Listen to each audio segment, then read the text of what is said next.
Jati diri dalam Kristus.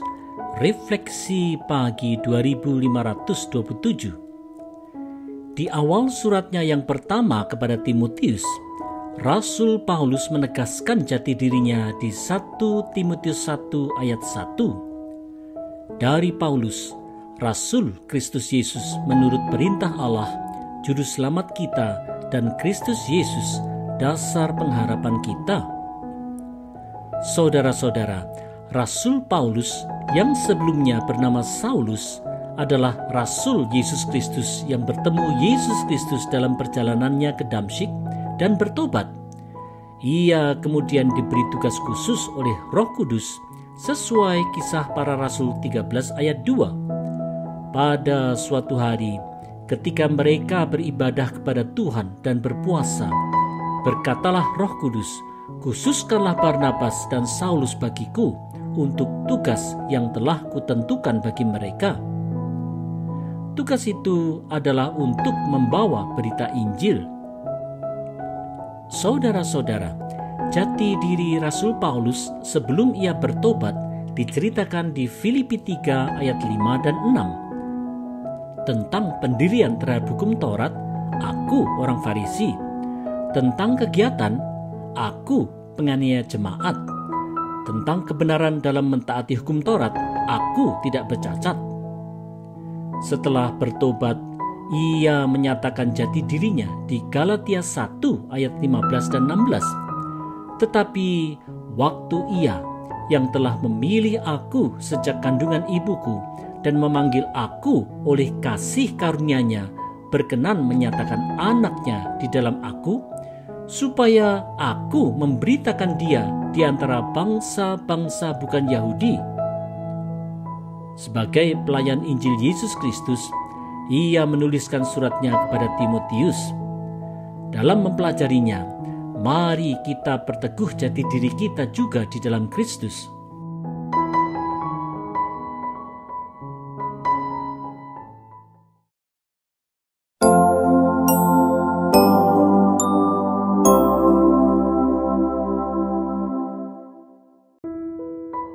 Petunjuk bagi sang pemimpin muda. Refleksi pagi 2528. Kepada siapakah Rasul Paulus menuliskan suratnya?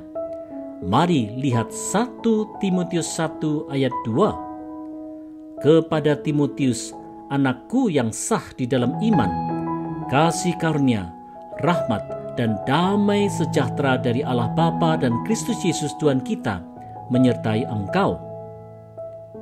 Saudara-saudara, di Kisah Para Rasul 16 ayat 1-3 diceritakan tentang Timotius, seorang muda yang berasal dari Listra di Galatia yang dikenal sebagai seorang yang baik.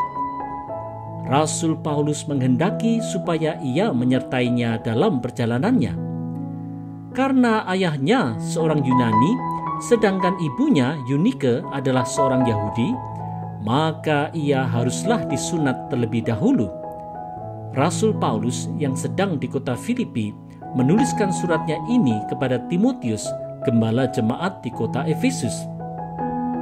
Saudara-saudara, jemaat Efesus yang belum lama didirikan itu rupanya menghadapi banyak ajaran sesat, sehingga Rasul Paulus perlu memberikan berbagai petunjuknya kepada Timotius, anak rohaninya itu. Selain itu, Rasul Paulus juga memberikan berbagai petunjuk dalam soal penata layanan gereja, seperti misalnya dalam hal pemilihan penatua, serta hal-hal yang terkait dengan pelaksanaan ibadah.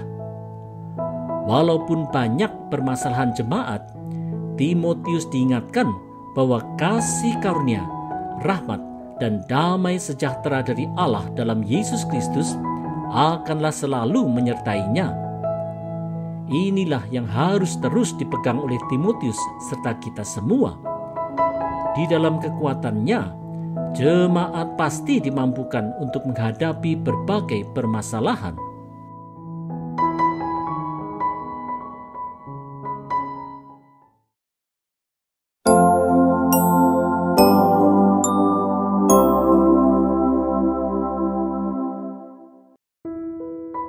sepenuh hati tanpa arogansi.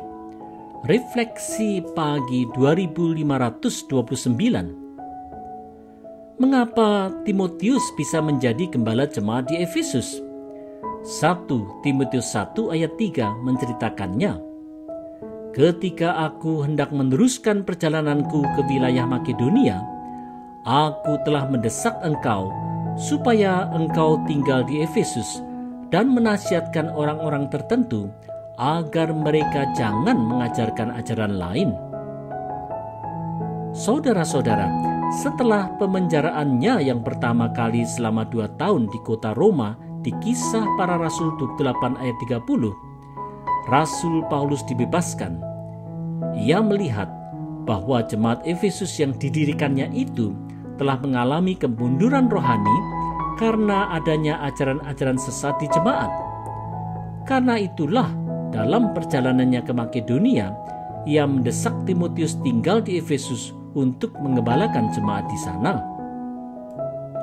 Saudara-saudara, setelah sampai di kota Filipi di Makedonia yang berjarak lebih dari 400 km dari kota Efesus, Rasul Paulus mengingat Timotius yang ditinggalkannya di Efesus. Rasul Paulus merasa perlu untuk meneguhkan Timotius melalui suratnya karena ia sadar betul akan betapa sulitnya mengelola sebuah jemaat dengan berbagai permasalahannya, apalagi dengan adanya ajaran-ajaran sesat. Meskipun Rasul Paulus menaruh percaya akan kemampuan Timotius, ia tetaplah membimbing Timotius dalam perannya sebagai seorang gembala jemaat. Proses mentoring dengan sepenuh hati tanpa sikap arogansi dari gembala jemaat senior kepada yang junior adalah memang sangat penting dalam kaderisasi pemimpin umat. Mari teladani